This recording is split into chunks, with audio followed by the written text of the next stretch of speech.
നമ്മുടെ പുരോഹിത വംശം, നമ്മളുടെ ആചാര്യവൃന്ദം, നമ്മളുടെ ആധ്യാത്മിക തലത്തിൽ നിൽക്കുന്ന ആളുകൾ ഓതിക്കൊടുത്ത വാക്കുകളുടെ ഫലമാണ് അച്ഛനെ കൂട്ടുകാരെ കൊണ്ട് തല്ലിക്കുന്നതും അമ്മയെ കൊല്ലുന്നതും അമ്മയെ ബലാത്സംഗം ചെയ്യുന്നതും പെങ്ങളെ കണ്ട തിരിച്ചറിയാൻ പാടില്ലാതെ വരുന്നതും ഒക്കെ. എന്താന്ന് ചോദിച്ചെന്നാൽ സ്വന്തം നാട്ടിലുള്ള അമ്മമാരെ കണ്ടാലും തിരിച്ചറിയാൻ പാടില്ലാതെ വരുന്നത് സ്വന്തം അച്ഛനും അമ്മയും ഇതല്ല എന്നുള്ള തെറ്റായിട്ടുള്ള മെസ്സേജ് മക്കൾക്ക് കൊടുത്ത് പഠിപ്പിച്ചിരിക്കുക. നമ്മുടെ പൂർവ്വജന്മ സിദ്ധാന്തവും മുജന്മ സിദ്ധാന്തവും ഒക്കെ ഈ തെറ്റായ വഴിക്ക് ആചാര്യന്മാര് വർണ്ണിക്കുന്നത് നരക തുല്യമായിട്ട് ഓരോ അച്ഛനമ്മമാരെയും ജീവിച്ചു തീർക്കുക മക്കൾക്ക് വേണ്ടിയിട്ട് ജീവിതം. ആ കഷ്ടപ്പെടുന്ന മക്കളെ ഊട്ടിപ്പെറുക്കാൻ വേണ്ടിയിട്ട്, അവർക്ക് നല്ല വസ്ത്രം ധരിപ്പിക്കാൻ വേണ്ടി, അവർക്ക് നല്ല ഭക്ഷണം കൊടുക്കാൻ വേണ്ടിയിട്ട്, അവർക്ക് നല്ലൊരു പാർപ്പിടം ഉണ്ടാക്കാൻ വേണ്ടിയിട്ട്, അവർക്ക് നല്ലൊരു സ്വർഗീയത ഉണ്ടാക്കാൻ വേണ്ടിയിട്ട് അലഞ്ഞ് കണ്ണീരുമായിട്ട് ജീവിക്കുന്ന അച്ഛനമ്മമാരല്ല ഇവരുടെ മാതാവും പിതാവും. നമ്മുടെ ആചാര്യന്മാര് മക്കൾക്ക് പറഞ്ഞു കൊടുക്കണ എന്താണ് ഇവര് മക്കൾക്ക് പറഞ്ഞു കൊടുക്കുന്നത്? ഇവര് പറയുന്നത് എന്താണെന്നറിയോ? ഇവരുടെ അച്ഛനും അമ്മയും ഇതല്ല. ഇവരുടെ മുജ്ജന്മം വേറെ എവിടെയോ ആണ്. ഇവരുടെ ജന്മം ഇതല്ലാത്രേ. ഈ അച്ഛന്റെ അമ്മയുടെയും ജന്മപുണ്യമല്ല ഈ മക്കള്. ഇവര് പറഞ്ഞു കൊടുക്കുന്നതാണ്. അതിനോട് ഇക്കാര്യത്തിൽ അഭിപ്രായം ഉള്ളതെന്നു വെച്ച് കഴിഞ്ഞാല്, സദ്ഗതി വരുത്തുന്നതിനല്ലെങ്കിൽ ആചാര്യന്മാര് വാ തുറക്കേണ്ടതില്ല എന്നാ എന്റെ ഒരു അഭിപ്രായം. ഒരു ആട്ടുംകുഞ്ഞിനറിയാം എന്റെ അമ്മ അതാണെന്ന്, ഒരു പട്ടിക്കുട്ടിക്ക് അറിയാം അതിന്റെ അമ്മ അതാണെന്ന്, ആ നായ്ക്കറിയാം തന്റെ കുഞ്ഞ് തന്റെ പുനർജന്മം ഇതാണെന്ന്. സ്വന്തം അച്ഛനെയും അമ്മയെയും സ്നേഹിക്കൂ, ഇതാണ് നിങ്ങളുടെ മുജ്ജന്മം. അച്ഛനും അമ്മയോടും പറഞ്ഞു കൊടുക്കണം, ഇതാണ് നിങ്ങളുടെ പുനർജന്മം, നിങ്ങളുടെ മക്കൾ തന്നെയാണ്, നിങ്ങളിൽ നിന്ന് പുനർജനിച്ചതാണ് ഈ മക്കൾ.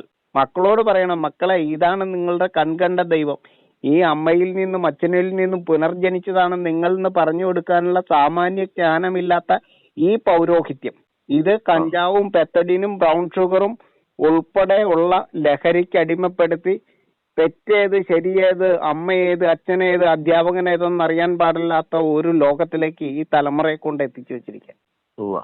എന്നിട്ട് ഇവര് പുനർജന്മം കാണാൻ വേണ്ടി നടക്കുക, സ്വന്തം അമ്മയ്ക്കും അച്ഛനും വെള്ളം കൊടുക്കാതെ മുജ്ജന്മം തേടി അലയ്യ, മൂക്കിന്റെ തുമ്പിലേക്ക് നോക്കിയിരുന്നുണ്ട്. ഇവര് ആരെയാണ്? ഭാരതത്തിന്റെ വേദശാസ്ത്രത്തെ തെറ്റായിട്ട് വ്യാഖ്യാനിക്കുക. ഇതിന്റെ പരിണിത ഫലമാണ് ഇന്ന് അനുഭവിക്കുന്നത്. അച്ഛനും അമ്മയും പറഞ്ഞാല് മക്കൾ കേൾക്കില്ല, കാരണം അവരുടെ അച്ഛനും അമ്മയും ഇതല്ല. അല്ല, അവരുടെ മുജന്മത്തെക്കുറിച്ചുള്ള സങ്കല്പങ്ങൾ കുട്ടികൾക്ക് പറഞ്ഞു കൊടുക്കുന്നത് മറ്റൊരു തരത്തിലാ. നിങ്ങൾ ആരുടെയോ വേണ്ടി ജനിച്ചവരാണെന്നാ പറയുന്നത്. ആരുടെയോ മുജ്ജന്മ സിദ്ധാന്തത്തിന്റെ പരിണിത ഫലമായിട്ട് ജനിച്ചതാണ് ഈ മക്കള്. എന്ത് തെറ്റായിട്ടുള്ള മെസ്സേജാണ്, എത്ര പാപമാണ് ഈ പുരോഹിത വംശം ഈ ജനങ്ങൾക്ക് മേലെ അടിച്ചേൽപ്പിക്കാൻ ശ്രമിക്കുന്നത്. 83 മുജ്ജന്മങ്ങൾ കണ്ടവർ വരെ ഇവിടെ ഉണ്ടത്രേ. 10 മുജ്ജന്മം കണ്ടിട്ടില്ലെങ്കിൽ അവൻ മന്ദബുദ്ധിയാണെന്നാ പറയുന്നവര്. ഇതിന് ഏറ്റവും വലിയ രസം എന്നാ പറയുക, ജാതകം എഴുതിയാൽ മതി, ആ ജാതകം എഴുതിയാൽ എല്ലാം തികഞ്ഞു. ആരാണ് ജാതകം എഴുതാൻ ശ്രേഷ്ഠനായിട്ടുള്ളവൻ? അങ്ങൊന്ന് ആലോചിച്ച് നോക്കൂ. ഒരു ജാതകം എഴുതിയാൽ ആ ജാതകത്തിൽ എല്ലാം തികഞ്ഞിരിക്കുന്നു എന്ന് ജനങ്ങളെ പറഞ്ഞ് ഈ ഒരു മോട്ടിവേഷൻ. പണ്ടത്തെ കാലത്ത് നിരവധിയായിട്ടുള്ള മക്കളുണ്ട്, അവർക്ക് പേര് പോലും ഇടാൻ ശേഷിയില്ലാത്ത ഒരവസ്ഥയിൽ ജീവിച്ചുകൊണ്ടിരുന്ന ഒരു ജനതയുടെ ഇടയിലേക്ക് ഒരു മോട്ടിവേഷൻ സർട്ടിഫിക്കറ്റ് ആയിട്ട് ഈ പണ്ട് ജ്ഞാനികളായിട്ടുള്ള ആളുകളാണ് ജാതകം രചിച്ചു കൊടുത്തത്. ഇവൻ വളരുമ്പോൾ വലുതാകുമ്പോൾ രാജാവാകുന്നു. ഇപ്പൊ ജാതകം എഴുതുന്ന എങ്ങനെയാ? ഇവന്റെ 16ാമത്തെ വയസ്സിൽ അച്ഛൻ തട്ടും, ഇവന്റെ 3ാമത്തെ വയസ്സിൽ അമ്മാവൻ മരിക്കും, ഇവൻ കുലം കുടിക്കും, നെഗറ്റീവാണ് ജാതകത്തിൽ കുത്തിക്കേറ്റിക്കൊണ്ടിരുന്നത്, ഇവൻ വാഹനാപകടത്തിൽ മരിക്കും. ഓരോ ക്ഷേത്രങ്ങളിലും പ്രശ്നച്ചാർത്തെടുക്കുമ്പോ ഒരു 8 നാൾ 9 നാളിന് ദോഷം എഴുതി കൊടുക്കും. ഈ നാളുകാർ മുഴുവൻ മരിച്ചു പോകും. വേണ്ടിയിട്ട് ഇത്ര നാളുകാർക്ക് ദോഷം. ഇങ്ങനെ ഓരോ കാരണത്തിലും ദോഷങ്ങൾ ദോഷങ്ങൾ ദോഷങ്ങൾ മാത്രം പറഞ്ഞുകൊണ്ടിരിക്കുക. നമ്മുടെ ആളുകൾ എന്താണ്, തിരിച്ചൊരു ചോദ്യം അവിടെ നിന്ന് ചോദിക്കാനുള്ള ശേഷിയില്ലാതെ അത്രയ്ക്ക് മതപ്പതിച്ചു പോയി ഇവിടുത്തെ ജനത. അതെ, എന്താണ് ഈ ദോഷത്തിന്റെ അടിസ്ഥാനം, എന്താണ് ഇതിന്റെ സയൻസ്? ഞങ്ങളെ കൂടി പറഞ്ഞ് മനസ്സിലാക്കി തരൂന്ന് പറയണം. തീർച്ചയായും അത് പറയാൻ അറിയാൻ വയ്യാത്തവരെ ഇത് ചെയ്യാൻ, ഇത് പറയിപ്പിക്കാൻ. ക്ഷേത്രത്തിലെ ഒരു പ്രശ്നം നടന്നു, അഷ്ടമംഗല്യ പ്രശ്നം നടന്നു, അല്ലെങ്കിൽ വേറെ ഏതെങ്കിലും ദേവപ്രശ്നം നടന്നു, താമ്പൂല പ്രശ്നം നടന്നു, ഒറ്റരാശി പ്രശ്നം നടന്നു. ഈ പ്രശ്നം നടന്നു കഴിയുമ്പോഴത്തേക്കും ഒരു 7 നാളുകൾക്ക് 8 നാളുകൾക്ക് ദോഷം എഴുതി കൊടുക്കും. അപ്പൊ മൃത്യു. ഇവര് തെങ്ങ് കയറാൻ പോകുന്നവരുണ്ടാവും, കിണറ്റിൽ ഇറങ്ങുന്നവരുണ്ടാവും, ഇലക്ട്രിസിറ്റിയിൽ ജോലിയുള്ളവരുണ്ടാവും, വണ്ടി ഓടിക്കുന്നവരുണ്ടാവും, ആനയുടെ കൂടെ നടക്കുന്നവരുണ്ടാവും, ഇതൊന്നുമല്ലാതെ വീട്ടിൽ വെറുതെ ഇരുന്ന് ഉറങ്ങുന്നവരുണ്ടാവും. നല്ല രീതിയിൽ കുടുംബം നോക്കുന്ന ഉദ്യോഗസ്ഥരായിട്ടുള്ള ആളുകളുണ്ടാവും. ഇവരുടെ എല്ലാവരുടെയും മനസ്സിലേക്ക് ഭീതി കോരിയിടുകയാണ്. തെങ്ങ് കയറാൻ പോണവര് തെങ്ങ് കയറാൻ പോകുന്നില്ല. ഈ നാട്ടിൽ പെട്ടതല്ലേ ഞാൻ. തൊഴിൽ നിർത്തി. ആ പിന്നെ ലോട്ടറിയും കൈ പിടിച്ച് നടക്കുക. പിന്നെ അവന്റെ പണി മുട്ടി അവന്റെ ആശ്രയിക്കുന്ന ആളുകളുടെ വണ്ടി ഓടിക്കാൻ പോണില്ല. എന്നാ പ്രശ്നം? വണ്ടി ഓടിക്കാൻ പറ്റാത്ത എന്താ? അതെ, അഷ്ടമംഗലിൽ പ്രശ്നം എടുത്തപ്പോ എന്റെ നാളും കൂടി അതിനകത്തുണ്ട്. എനിക്ക് വാഹനാപകടം ഉണ്ടാവും എന്ന് പറഞ്ഞേ. എങ്ങനെയുണ്ട്? ഇത്തരം രീതിയിലേക്ക് അമ്മയ്ക്കും അച്ഛനും മക്കളുടെ മേലൊരു അവകാശവുമില്ല എന്ന് തിട്ടൂരമിറക്കുന്ന ഒരു പുരോഹിത വംശം. മക്കളെ, ഇതാണ് നിന്റെ മുജ്ജന്മം, നിങ്ങളുടെ പുനർജന്മം ഈ മക്കളാണ് എന്ന് പറഞ്ഞു കൊടുക്കുന്നതിന് പകരം പഠിപ്പിക്കുന്ന കാര്യങ്ങളാണിത്. ക്ഷേത്രങ്ങൾ സമാധി സ്ഥാനങ്ങളാണെന്ന്. അതാണ് ഏറ്റവും വലിയ രസം.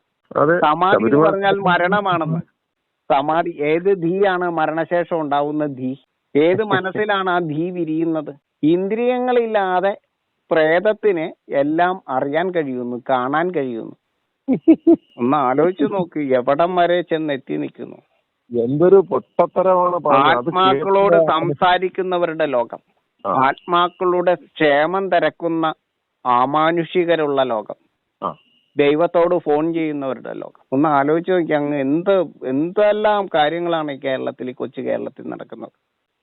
നമ്മുടെ പുരോഹിത വർഗമാണ് ഇതിന്റെ എല്ലാം കാരണക്കാരൻ തന്നെ. എനിക്ക് ഓരോ ക്ഷേത്രങ്ങളും ശിവാലയങ്ങളാണ്, ശവാലയങ്ങളാണെന്ന് വരുത്തി തീർക്കാണ്. സമാധി സ്ഥാനങ്ങളാണ്.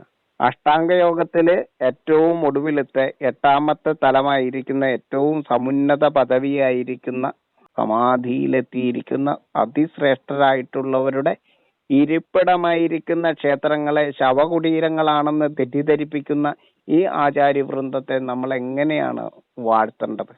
പറ. വളരെ ദുഃഖം തോന്നുന്നു ഇത് കേൾക്കുമ്പോ. എന്താ പറയാ? ഈ ക്ഷേത്രങ്ങൾ ഖബർസ്ഥാനങ്ങളായിട്ട് മാറുന്ന ഒരു രീതിയിലേക്ക്, അല്ലെങ്കിൽ ശവകുടീരങ്ങളായിട്ട് മാറുന്ന രീതിയിലേക്ക്.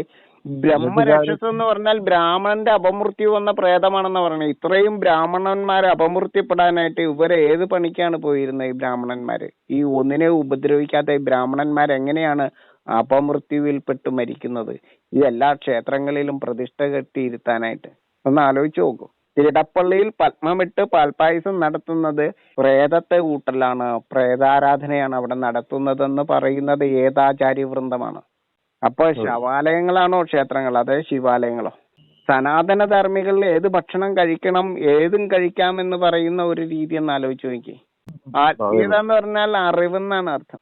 ആത്മീയതയിൽ വിശ്വസിക്കുക. ആത്മീയതയുടെ ആത്മാവ് എന്ന് പറഞ്ഞാൽ അഹിംസയാണ്. ഒന്നിനെയും ഹിംസിക്കാതെ, ഒന്നിനെയും ഉപദ്രവിക്കാതെ ജീവിക്കുക. ആഹാരത്തിന് വേണ്ടിയോ ആചാരത്തിന് വേണ്ടിയോ ഒന്നിനെയും ഹിംസിക്കാതിരിക്കുക എന്നാണ് സനാതന ധർമ്മികളുടെ വ്യവസ്ഥ. അപ്പൊ പറയാണ് സനാതന ധർമ്മികൾക്ക് എന്തും കഴിക്കാന്ന്. ആത്മീയവാദികൾക്ക് എന്തും കഴിക്കാൻ പറ്റുമോ? പറ്റില്ല. എന്ത് അറിവ് ചെയ്തുകൊണ്ടാണ് ഒരു ജീവിയെ കൊല്ലുന്നത്? അത് അറിവ് കേടോ? വളരെ പരിതാപകരം. നമ്മളെ നല്ലതിലേക്ക് നയിക്കേണ്ട ആചാര്യവൃന്ദം ഇത്തരത്തിൽ അധപ്പതിച്ചാല് തലമുറ എവിടെ ചെന്ന് നിൽക്കും? മാംസം കഴിക്കാം. മാംസം കഴിക്കുന്നവന് ആത്മീയവാദിയാന്ന് പറയാൻ പറ്റില്ല. ആത്മീയതയാണ് എനിക്കിഷ്ടം, ആത്മീയതയിൽ ഞാൻ വിശ്വസിക്കുന്നു, ആത്മീയത എന്റെ ജീവിതമാർഗമാണെന്ന് പറയുന്നവൻ, അല്ലെങ്കിൽ ജീവിത രീതിയാണെന്ന് പറയുന്നവന് ആഹാരത്തെ മാറ്റിവെച്ചേ പറ്റൂ. ആഹാരം സാധനവും അപ്പുറത്തു സാത്വികം എന്നുള്ള രീതിയിൽ അവൻ അഹിംസാവാദിയാവണം. ഹിംസിച്ചുകൊണ്ട് ഒന്നിനെയും ഭക്ഷിക്കാൻ പാടില്ല. അവൻ ശിവത്വത്തിനായിട്ട് കൈനീട്ടുന്നവനാണ്, ശവം കഴിച്ചുകൊണ്ട് ജീവിക്കേണ്ടവനല്ല. നമ്മുടെ ആചാര്യന്മാര് പറഞ്ഞു കൊടുക്കുകയാണ് സനാതന ധർമ്മികള് ആത്മീയവാദികൾക്ക് എന്തും കഴിക്കാമെന്ന്. അതായത് ആധ്യാത്മികത എന്ന് പറയുന്ന പാപത്രയങ്ങളിൽ ഒന്നാണ് ആധ്യാത്മിക പ്രഭാഷണം എന്നാണ്. ആധ്യാത്മിക പ്രഭാഷണം പാപത്രയങ്ങളിൽ ഒന്നാണ്. ആധ്യാത്മികതയും ആദി ഭൗതികതയും ആദി ജൈവികതയും പാപത്രയമാകുന്നു എന്ന് പറയുന്നിടത്താണ് ആധ്യാത്മിക പ്രഭാഷണങ്ങൾ ഇതുപോലെ നടത്തിക്കൊണ്ടിരിക്കുന്നത്. നമ്മളുടെ ആചാര്യന്മാര്, ഞാൻ ആരെയും കുറ്റപ്പെടുത്താൻ വേണ്ടിയിട്ടില്ല, തെറ്റായിട്ടുള്ള മെസ്സേജുകൾ ജനങ്ങളിലേക്ക് പാസ് ചെയ്യരുത്. നിങ്ങൾ ഓരോരുത്തരും ഇരിക്കുന്ന സ്ഥാനങ്ങൾ, അതിന്റെ വലിപ്പം നിങ്ങൾ ഓരോരുത്തരും മനസ്സിലാക്കണം. ഞാനിത് ഇത്രയും ഇതായിട്ട് പറയുന്നത് വരുന്ന ഓരോ റിപ്പോർട്ടുകളും ഞെട്ടിക്കുന്നതാണ്. നമ്മളുടെ മക്കള് അമ്മയെ അച്ഛനെ അനുസരിക്കുന്നില്ല. മക്കളെ മക്കളായിട്ട് കാണാനും മക്കളെ വളർത്താനെ പോലും നമ്മുടെ രക്ഷിതാക്കൾക്ക് പറ്റാത്തൊരവസ്ഥയുണ്ട്. നമ്മുടെ ആളുകള് മുജ്ജന്മം തപ്പി നടക്കുവാണ്, മൂക്കിന്റെ തുമ്പിലേക്ക് നോക്കിയിരിക്കുകയാണ്. മക്കളെ നോക്കാൻ നേരമില്ല. മക്കള് കഞ്ചാവും പെത്തഡിനും ബ്രൗൺ ഷുഗറും മദ്യവും ലഹരിയും ചൂതാട്ടവുമായിട്ട് നിൽക്കുകയാണ്. ഈ മക്കളെ വളർത്താനല്ല നമ്മുടെ രക്ഷിതാക്കള്, നമ്മുടെ കാരണന്മാര്, ആണുങ്ങളും പെണ്ണുങ്ങളും ഉൾപ്പെടെയുള്ള അമ്മമാരും അച്ഛന്മാരും എല്ലാവരും ചെയ്യുന്നത്.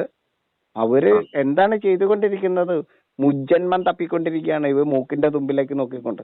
മാത്രവുമല്ലെന്നേ, നമ്മുടെ സംസ്കാരത്തെ നശിപ്പിക്കാൻ വേണ്ടി വെമ്പൽ കൊള്ളുന്ന സമൂഹത്തിന് ഉതകുന്ന തരത്തിലേക്ക് നമ്മുടെ ചെറുപ്പക്കാരെ, നമ്മുടെ വരും തലമുറയെ അവർ എന്തൊക്കെ കുഴപ്പങ്ങൾ ഉണ്ടാക്കിയാലും ആ കുഴപ്പങ്ങളെല്ലാം നമ്മുടെ ആരാധനാലയങ്ങളിലും അവർക്ക് വരാനും പോകാനുള്ള സ്വാതന്ത്ര്യം കൊടുക്കണം ആ കുഴപ്പത്തോടു കൂടി എന്നാണല്ലോ ഇപ്പോൾ ആചാര്യന്മാര് വെച്ചുകൊണ്ടിരിക്കുന്നത്.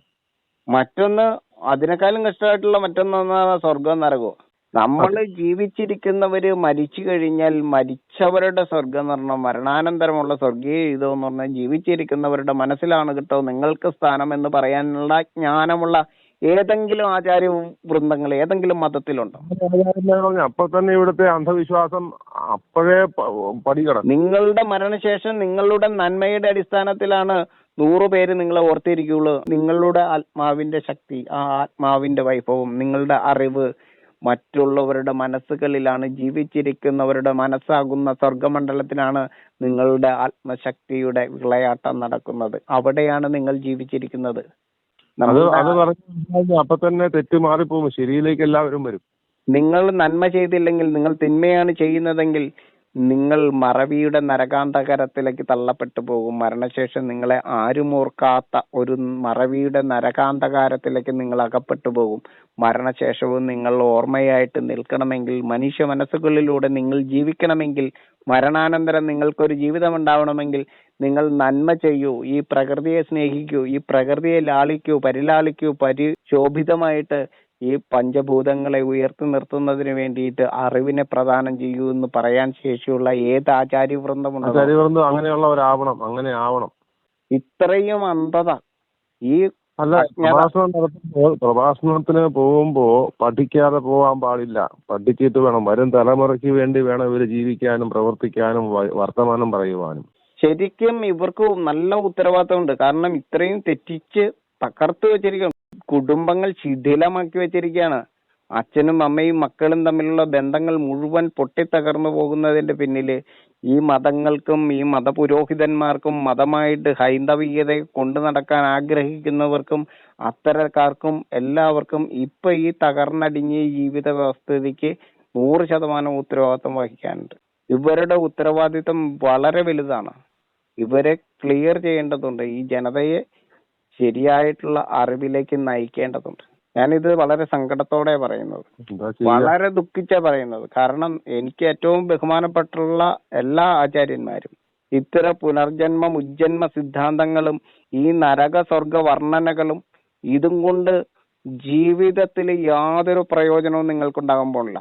നാളെ ജീവനെയാണ് സ്വാധീനിക്കുന്നത്, ജീവിതത്തെയല്ല. അറിവ് പകരുന്നവരാകണം ആചാര്യന്മാര്. തീർച്ചയായിട്ടും. നിങ്ങൾ ഏത് നാളിൽ ജനിച്ചാലും വേണ്ടില്ല, നിങ്ങൾ സ്വയം പ്രയത്നത്താൽ ഉയരൂ, നിങ്ങൾ ഈ ലോകം കീഴടക്കൂ, അറിവ് കൊണ്ട് ഈ ലോകത്തിൽ ഒന്നാമനാകൂ എന്ന് പറയുന്നതിന് പകരം നിങ്ങൾക്ക് ചൊവ്വാദോഷമാണ്, ശനിദോഷമാണ്, ഇത്തരത്തില് ജനങ്ങളെ എന്തിന് ഇവരിങ്ങനെ കൺഫ്യൂഷൻ ആക്കുന്നു എന്നുള്ളത് എന്താ പറയാ. അതായത് നമ്മളുടെ സ്വയം പ്രയത്നം കൊണ്ടാണ് നമ്മൾ ഉയരേണ്ടത്. അല്ലാണ്ട് ജോത്സ്യന്റെയോ അല്ലെങ്കിൽ ഏതെങ്കിലും ഒരു സിദ്ധന്റെയോ സിദ്ധി കൊണ്ടല്ല നമ്മൾ ജീവിക്കേണ്ടത്. ആരുടെയെങ്കിലും വേർപ്പ് കൊണ്ടും അല്ല. സ്വയം പ്രയത്നം കൊണ്ട് നിങ്ങൾ വളരൂ.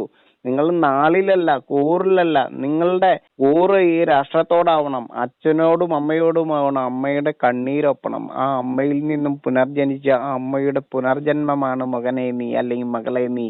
നിങ്ങള് ആ അച്ഛനമ്മമാരുടെ കണ്ണീരൊപ്പണം. നിങ്ങളുടെ മുജ്ജന്മം അതാണ് എന്ന് പറഞ്ഞേണ്ടതിന് പകരമാണ് ഇത്രയും താറുമാറാക്കുന്ന വ്യവസ്ഥിതിയിലേക്ക് ഈ നാടിനെ എത്തിക്കുന്നത്. ആർക്ക് ആരോട് വിധേയത്വമുണ്ട്? ദൈവത്തിന്റെ പേരിൽ അസത്യങ്ങൾ മാത്രം പറയുന്ന ഒരു ലോകം, അതാണ് ഇന്ന് കാണുന്നത്. നമ്മളുടെ ദൈവവിശ്വാസം സത്യമാവണം. തിരിച്ചാണ് ഇപ്പൊ ചിന്തിക്കുന്നത്, തിരിച്ചാണ് നമ്മളിപ്പോ ചിന്തിച്ചുകൊണ്ടിരിക്കുന്നത്. അതാണ് നമ്മുടെ വിഷയം. പ്രശ്നവും അവിടെയാണ്. എന്റെ വിശ്വാസങ്ങൾ സത്യമാവണമെന്നാണ് നമ്മൾ പറഞ്ഞുകൊണ്ടിരിക്കുന്നത്. അങ്ങനെയല്ല വേണ്ടതല്ലേ? അല്ല, എന്റെ വിശ്വാസങ്ങളല്ല സത്യമാവേണ്ടത്. ഞാൻ സത്യമായതിനെ വിശ്വസിക്കുകയാണ് വേണ്ടത്. സത്യം പറയുന്നവരാവണം നമ്മുടെ ആചാര്യന്മാർ. അതാണ്.